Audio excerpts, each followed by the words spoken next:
Good morning, class 11. Hope you are doing well. We are discussing chapter 2. Till now, we have discussed sole proprietorship, joint Hindu family business, and partnership. Partnership features, advantages, and disadvantages. Now, today, let's continue our chapter. This types of partnership, please note that this is not there in your course. Types of partners are there in your course. Types of partnership is not in your course. Okay, now let's discuss types of partners. Types of partners are active partner, sleeping partner, secret, and two types of nominal partners are there. One is partner by eastable and next is partner by holding out. Okay, so let's discuss one by one. First, active partner. As the name suggests, that active partner participates in the management of the firm, means actively he takes part everywhere, every operation, every activity. Okay, his liability is unlimited and he contributes capital in the firm. He gets share in the profit or loss of the company and he takes actively part in day-to-day activities. Okay, now the second type of partner is sleeping partner, means dormant means inactive. ठीक है, हिंदी में इसको बोलते हैं निष्क्रिय. Active तो सक्रिय जो होता है. ठीक है, डोरमेंट मीन्स निष्क्रिय.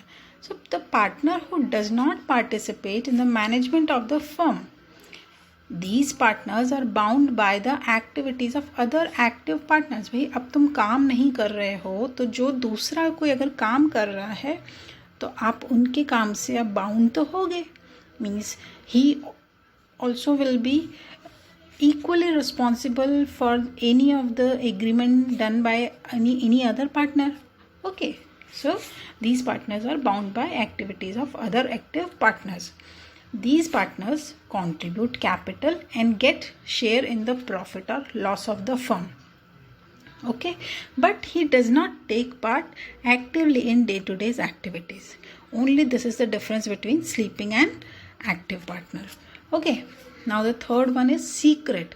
तो ये अब जब नाम से ही सीक्रेट है यानी कि बाहर वाले लोगों को पता नहीं होगा उसका. ठीक है, so as the name suggest, secret partner is one whose association or relation with the firm is not known to outsiders. बाहर वाले लोगों को ये पता नहीं है कि ये भी पार्टनर है. But he contribute capital, participates actively in the management, and his liability is also unlimited. Only his association or relation is unknown to others. Okay, this is the difference between active and secret partner. Now the next type is nominal partner. Hindi में इसको बोलते हैं नाम मात्र का. ठीक है, केवल नाम मात्र का है, यानी कि नाम मात्र का पार्टनर है, ना तो पैसा लगाता है. These partners do not contribute any capital. ठीक है, चार चीज़ें हैं. Do not contribute any capital. Second, do not participate in the management. Third, do not have unlimited liability. And fourth, do not get any share in the profit or loss of the firm. Four things are there. First, do not contribute any capital. Second, do not participate in the management. Third, do not have unlimited liability. And fourth, do not get any share in the profit or loss. फिर भी partner है ये ना. ठीक है, the nominal partner only lends his name and reputation for the benefit of the firm. इसका एक example लें कि जैसे फादर की काफ़ी अच्छी गुडविल है और वो अपने बेटे को उसके बिजनेस में अपना खुद का नाम यूज़ करने के लिए परमिशन देता है. बट फादर ने ना तो पैसा लगाया है, ना ही फादर प्रॉफिट और लॉस शेयर कर रहा है, ना ही फादर जो है वो मैनेजमेंट में पार्टिसिपेट कर रहा है, और ना ही उसकी कोई अनलिमिटेड लाइबिलिटी है, बट वो अपना नाम यूज़ करने के लिए दे रहा है. ठीक है, तो वो नॉमिनल पार्टनर हुआ. ही इज़, अच्छा नाम क्यों यूज़ करने के लिए दे रहा है? क्योंकि उसकी गुडविल बहुत अच्छी है मार्केट में, लोग उसके नाम से उसके बेटे को बिजनेस देने को तैयार हो जाएंगे. मीन्स काफ़ी सारे ट्रांजेक्शन्स ऐसे ही हो जाएंगे. So he is liable to outsiders for the debts which outsiders have given to the firm, believing he is a partner in that firm. ठीक है, तो अगर वो फादर उस बिजनेस फर्म में पार्टनर है तो बाहर वाले उसको उसके बेसिस पे काफ़ी सारे उसके साथ ट्रांजेक्शन्स कर रहे हैं, डेट्स दे रहे हैं. ठीक है, अब यहाँ पे दो तरह के नॉमिनल पार्टनर्स डिस्कस किए हैं. एक है पार्टनर बाय ईस्टोपल. ओके, ईस्टोपल बेटा एक फ्रेंच वर्ड होता है जिसका मतलब होता है बैरियर या ऑब्स्टिकल. ठीक है, ऑब्स्टिकल या बैरियर मीन्स वो जो है जो थर्ड पार्टी है. ठीक है, थर्ड पार्टी और जो भी आपका जो फर्म है, ठीक है, उसमें उन दोनों के बीच में एक बैरियर सा बन गया है और उस बैरियर के कारण थर्ड पार्टी ने ट्रस्ट करके फर्म से कोई ट्रांजैक्शन कर लिया है. ठीक है, for example mister X is the active partner of a partnership firm, applies for a loan. ठीक है, लोन के लिए अप्लाई करते हैं. Mister A who is not the partner request the financier to give loan to firm. ठीक है, mister ए जो कि पार्टनर भी नहीं है पर वो जो फाइनेंशियर है उसको रिक्वेस्ट करते हैं. फाइनेंशियर मतलब जो लोन देने वाला, वो उसमें बैंक हो सकता है या कोई दूसरी जो लोन की एजेंसी हो सकती है. ठीक है, तो वो उससे रिक्वेस्ट करता है to give loan to firm as he is also a partner. ठीक है, वो ऐसा उनको कहता है थर्ड पार्टी से कि भाई मैं बैठा हूँ ना, जैसे कई लोग बड़ी बड़ी लंबी लंबी फेंकते हैं, अरे आप तो दे दीजिए साहब, बेफिक्र हो के मैं बैठा हूँ ना, फिर किस बात की चिंता. ठीक है, तो वो उस पर ट्रस्ट करके और उसको थर्ड पार्टी को लोन, फर्म को लोन दे देता है. ठीक है, अभी तक यहाँ पे मिस्टर ए पार्टनर नहीं है, ना ही वो मैनेजमेंट में पार्टिसिपेट कर रहे हैं, ना ही वो प्रॉफिट लॉस शेयर कर रहे हैं और ना ही वो उनकी लाइबिलिटी अनलिमिटेड है. पर उनके कहने से फाइनेंशियर मिस्टर एक्स को लोन दे देता है. Okay, now mister A will be considered as a nominal partner by estoppel. ये इंपॉर्टेंट है. ठीक है, now A will be considered as a nominal partner by estoppel if the partnership firm fails to pay back the loan, then financier can claim the loan from Mr. A. ठीक है, अगर जो firm है वो enable रहती है, fail हो जाती है लोन देने में, तो फिर जो फाइनेंशियर है मिस्टर ए को कॉल कर सकते हैं और उनको लोन देने के लिए कहा जा सकता है. तो उस केस में उनकी लाइबिलिटी अनलिमिटेड हो जाएगी, चाहे वो पैसा लगाया हो चाहे नहीं लगाया हो, बट यहाँ पे उनको लोन देने की उनकी लाइबिलिटी होगी. ठीक है, अब सेकेंड पे है nominal partner by holding out. Holding out का मतलब होता है to not tell someone about something important. ठीक है, something important मतलब कि कोई इम्पॉर्टेंट चीज़ है और वो आप किसी और को बता नहीं रहे हो. ठीक है, यहाँ पे एग्जाम्पल है. For example mister x applies for a loan saying that mister A is also partner in the firm. ठीक है, मिस्टर एक्स ही अपनी तरफ से कहता है. यहाँ ऊपर वाले केस में तो मिस्टर ए एक्सेप्ट कर रहा था कि भाई मैं बैठा हूँ, ओके, मैं भी पार्टनर हूँ, बट यहाँ पे ए एक्सेप्ट नहीं करता. लेकिन जब मिस्टर एक्स ये कहता है कि वो भी मिस्टर ए भी यहाँ पे पार्टनर है, तो ए जो है उसको मना भी नहीं करता है. ठीक है, mister A shows no objection to the statement of mister X. ठीक है, यहाँ पे मतलब मिस्टर ए कोई ऑब्जेक्शन नहीं करता और यहाँ पे मिस्टर ए खुद ही एक्सेप्ट करता है. ये डिफरेंस है. Sometimes this difference is also asked children, so be very clear about both the terms. Okay, mister A shows no objection to the statement of Mr. X, then Mr. A will be called nominal partner by holding out. Okay, because he does not tell this third party about the important thing that he is not a partner. Okay, he has hidden this truth from the third party, so he will be considered as a nominal partner by holding out, and he will be liable to pay back the debts which the company got by using his name. ठीक है, यहाँ पे ये difference है. Hope you would have got well. You can ask me if you are not satisfied with this explanation. Okay, now let's discuss the last type of partner, that is minor partner. Actually ये type of partner नहीं है.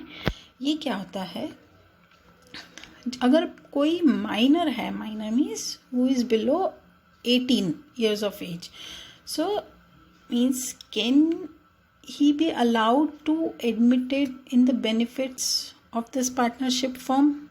In some cases, like Partnership Act 1932 does not permit a minor को हालांकि partner बनाने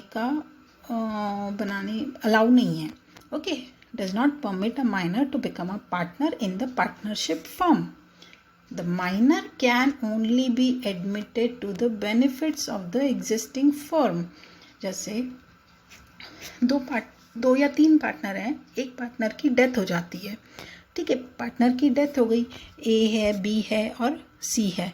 अब ए की suppose death हो गई, तो मान लीजिए तीनों ने ये 10-10 लाख रुपए इन्वेस्ट किए हुए थे. अब बी और सी के लिए ये पॉसिबल होगा नहीं कि एकदम से बिजनेस में से 10 लाख जो हैं वो ए को, मतलब ए की फैमिली मेम्बर्स को वापस से वो दे पाएँ. ठीक है, तो ये बहुत डिफ़िकल्ट है बिजनेस में से एकदम से इतनी मनी निकालना, क्योंकि ओल्ड पार्टनरशिप का तो वाइंड अप हो जाएगा, है ना. ओल्ड पार्टनरशिप तो वो वाइंड अप होके फिर न्यू पार्टनरशिप इन दोनों के बीच में होगी. बट अगर ये दोनों ऐसी पोजीशन में नहीं है कि एकदम से 10 लाख ए के फैमिली वालों को वो दे सकें, तो वो क्या सोचते हैं कि ए का जो माइनर जो सन है ना, ए का जो सन है एस, तो वो उसको वो पार्टनर बना लें. ठीक है, तो एकदम से उनको 10 लाख देने की ज़रूरत नहीं होगी. पर जो पार्टनरशिप एक्ट है वो क्या कहता है कि अगर माइनर को पार्टनर बनाया जाता है तो वो केवल और केवल प्रॉफिट्स के लिए वो उसको एडमिट किया जाएगा. अगर उस फर्म को कोई लॉस होता है तो वो लॉस इस पार्टनर में नहीं वो डिस्ट्रीब्यूट किया जाएगा. Okay, so minor partner do not contribute any capital. These partners are not allowed to participate in the management of the firm. The minor partner is liable to outsiders. He does not get any share in the loss. ठीक है, ये यहाँ पे important है. Loss में उसको कोई भी शेयर नहीं मिलता है. He gets only share in the profit. ठीक है, वो कोई कैपिटल नहीं लगाता है. इसका मतलब कि जैसे उसके फादर की जो लगी हुई है वो लगी हुई है, क्योंकि उसका फादर माइनर नहीं था. ठीक है, बट अब वो कोई कैपिटल नहीं लगाएगा जब तक कि वो 18 ईयर्स तक का नहीं हो जाता है. और 18 के बाद में अगर वो फर्म में बने रहना चाहता है, ठीक है, तो वो बने रह सकता है. और वो फर्म से अलग होना चाहता है तो भी वो हो सकता है. After attaining the age of majority, after 18, the minor has to give a public notice. अब जैसे वो मान लो वो he will remain as a partner in the firm और नॉट. अगर जैसे वो पार्टनर नहीं बने रहना चाहता फर्म में, तो भी उसको एक नोटिस देना होगा. और वो बने रहना चाहता है तो भी उसको एक पब्लिक नोटिस दे के उसको, मतलब जैसे पब्लिकली जैसे न्यूज़पेपर वगैरह में उसको एक वो नोटिस, विज्ञप्ति जैसे देना होगा, सूचना कि मैं इस फर्म में अपने पिता की जगह पार्टनर बनने के लिए तैयार हूँ. इस तरह से उसको एक नोटिस देना होगा. Okay, and if he does not give any notice within a prescribed period, then he will be deemed to become an active partner in the firm. और अगर वो नहीं देता वो नोटिस, तो फिर वो एक्टिव पार्टनर उस फर्म का माना जाएगा, है ना. ही विल बी डीम्ड, माना जाएगा. On attaining the age of majority, his liability will become unlimited and he will get share in the profit and loss of the company. He will also be allowed to participate in the management like any other active partner. ठीक है, उस समय वो अगर major हो गया, 18 years का complete हो गया और वो पार्टनर अगर बन जाता है, तो फिर वो जो एक मेजर पार्टनर की जो भी जितने भी सारे वो हैं रूल्स रेगुलेशंस वो उस पर एप्लीकेबल होंगे। बट बिलो 18 वो केवल और केवल प्रॉफिट में शेयर लेगा, लॉस में वो शेयर नहीं लेगा। ठीक है,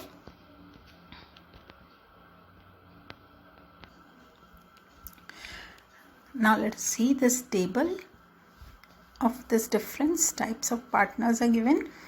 Okay, active partner, these are the basis of difference.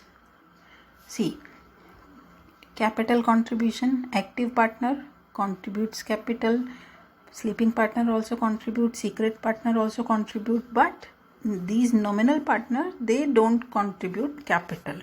Okay, so nominal partner does not contribute, rest all partners contribute capital. Now management, so active partner participates in management, sleeping partner does not participate, means he is inactive, dormant है वो, निष्क्रिय है. Secret partner secretly participate, वो करता तो है but उसका जो पार्टिसिपेशन दूसरों को पता नहीं होता, उसका एसोसिएशन, उसका फर्म से रिलेशन किसी को पता नहीं होता है. फिर जो नॉमिनल पार्टनर हैं they do not participate in management. ठीक है, अब share in profit and loss, तो एक्टिव पार्टनर तो है get share in profit and losses, sleeping partner also get share in profit and losses, secret partner also gets share in profit and losses, but nominal partners चाहे वो दोनों ही तरह कोई भी तरह के हों, दोनों में से वो जो है प्रॉफिट और लॉस किसी में भी शेयर नहीं लेते हैं. ठीक है, अब लाइबिलिटी यहाँ पे अनलिमिटेड लाइबिलिटी है एक्टिव पार्टनर की, स्लीपिंग पार्टनर की भी अनलिमिटेड लाइबिलिटी है, सीक्रेट की भी अनलिमिटेड लाइबिलिटी है. और वैसे तो नॉमिनल पार्टनर्स की कोई लाइबिलिटी नहीं है, कब तक, जब तक कि कोई लाइबिलिटी जनरेट नहीं होती है. अब वो जनरेट कब होगी कि जब थर्ड पार्टी ने ट्रस्ट करके और कोई एग्रीमेंट कर लिया और वो एग्रीमेंट फेल हो गया, तब उनकी लाइबिलिटी जनरेट होगी. So they are liable for the debt which partnership firm acquired by using their name.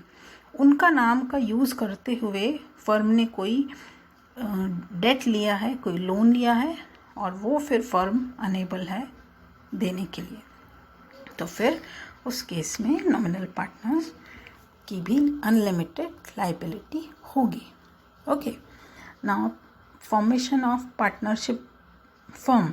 Partnership firm का कैसे फॉर्म होती है, तो उसके लिए क्या है, एक रिटन एग्रीमेंट होता है. Okay, so that is known as partnership deed, the document which contains the terms and conditions of the partnership agreement. ठीक है, that is known as partnership deed. Deed कहलाती है. जैसे कोई भी आप एग्रीमेंट करते हैं, सपोज कोई घर खरीदना चाहता है तो घर खरीदने का भी जो एग्रीमेंट होता है, ठीक है, वो रिटन एग्रीमेंट ही होता है. और पार्टनरशिप जो पार्टनरशिप जो एक्ट है 1932, उसमें ऐसा कोई कंपल्शन नहीं है कि पार्टनरशिप जो एग्रीमेंट है वो रिटन ही हो, वो ओरल भी हो सकता है. बट ओरल होता है तो उसमें अपने अगर डिस्प्यूट वगैरह होते हैं तो उसमें फिर बहुत ज़्यादा जो उनको कोई ऐसा बेनिफिट या कोई वो नहीं मिलता है ना, तो इसलिए वो रिटन होना ज़्यादा ठीक रहता है. तो document which contains the terms and conditions is known as partnership deed. अब जो डॉक्यूमेंट है वो स्टैम्प पेपर पे होता है, जिस पे रूल रेगुलेशन टर्म कंडीशंस, ठीक है, पार्टनरशिप की लिखी हुई होती है. It also contains the rights and duties of partnership firm. ठीक है, और common content of partnership deed, ये भी एक शॉर्ट क्वेश्चन आ सकता है. Partnership deed simple things are means क्या क्या चीज़ें होती हैं. जो common content of partnership deed are, एक तो नेम ऑफ द फर्म होगा, name and address of the partners होगा, सारे पार्टनर्स का भी कहाँ रहते हैं वो तो ऑब्वियस है ना कि ये यहाँ रहता है, ये इसका नेम है. फिर नेचर ऑफ द बिज़नेस की, नेचर बिज़नेस क्या कर रहा है, ट्रेडिंग में इन्वॉल्व है, मैन्युफैक्चरिंग में इन्वॉल्व है, किस तरह का काम कर रहा है मतलब. Then place of the business की एड्रेस, रजिस्टर्ड ऑफिस कौन सा है, then capital contributed by each partner. All the things will be mentioned in partnership deed.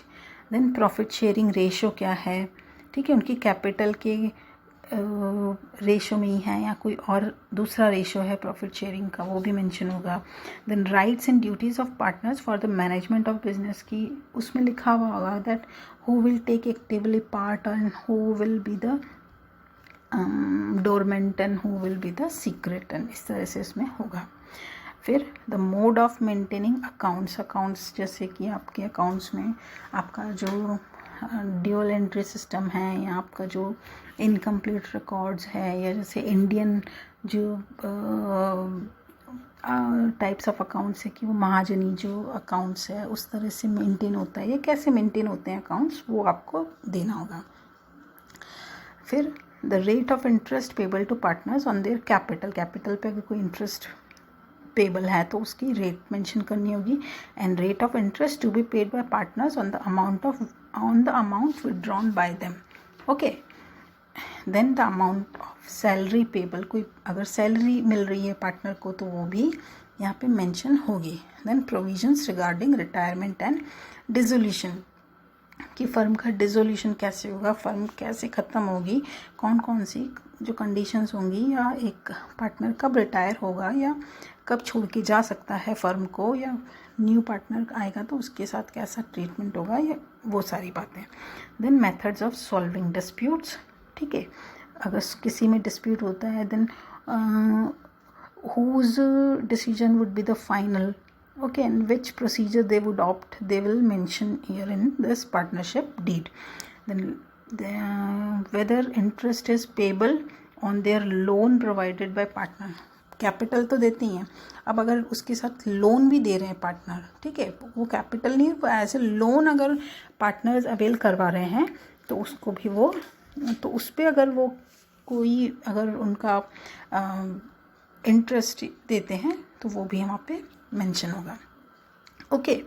Now few things are also still remaining in this partnership, but we will cover in our next video. For today, this much only. Hope you would have got. Thank you, children. Have a nice day.